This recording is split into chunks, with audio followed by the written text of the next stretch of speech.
எபிலெப்சிங்கிற வலிப்பு நோய் என்னென்ன காரணங்கள்னாலாம் வரலான்னு பார்க்கலாம். ஸோ எபிலெப்சின்னு பார்த்தீங்கன்னா ஒரு 20லேருந்து ஒரு 40% வந்து இந்த எபிலெப்சிங்கிறது வந்து ஜெனட்டிக் ப்ராப்ளம், அதாவது ஃபேமிலி வைஸ் ஸ்ப்ரெட் ஆகி வரலாம். வேறு காரணங்கள் என்னென்ன இந்த வலிப்பு நோய்க்கு காரணம்னு பார்த்தீங்கன்னா வந்து ஒன்று தலையில் கட்டி, மூளையில் கட்டி, இல்லை வேறு ஏதாவது மூளையில் ப்ரெஷர் ஜாஸ்தி ஆகிடுச்சுன்னா அதனால் வரலாம்.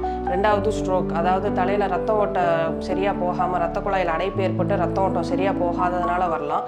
இல்லை ரத்த குழாயில் பிரச்சனை ஆகி ரத்த கசிவு ஏற்பட்டு மூளையில் ரத்த கசிவு வர்றதுனால இந்த மாதிரி வலிப்பு வரலாம். மூணாவது உடம்புல ரத்தத்தில் ஒரு சில குறைபாடுகள்னால வரலாம். அதாவது வந்து சுகர் அளவு உடம்புல குறையிறது கூடுறதுனால வரலாம். உப்பு அளவு உடம்புல குறையிறது கூடுறதுனால வரலாம். தலையில் அடிபடுறதுனால வரலாம்.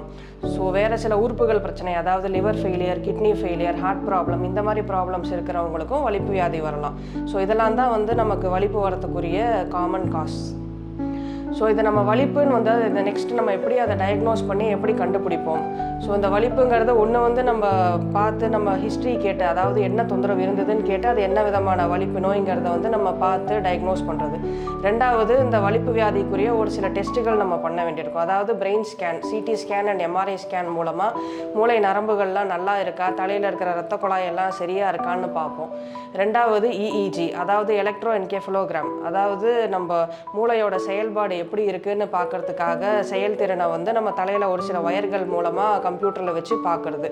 ஸோ அதில் வந்து மூளையோட செயல்திறன் எப்படி இருக்குன்னு பார்த்து நார்மலாக இருக்கா அப்நார்மலாக இருக்கான்னு பார்த்து நம்ம எபிலெப்சி டயக்னோஸ் பண்ண வேண்டியிருக்கும்.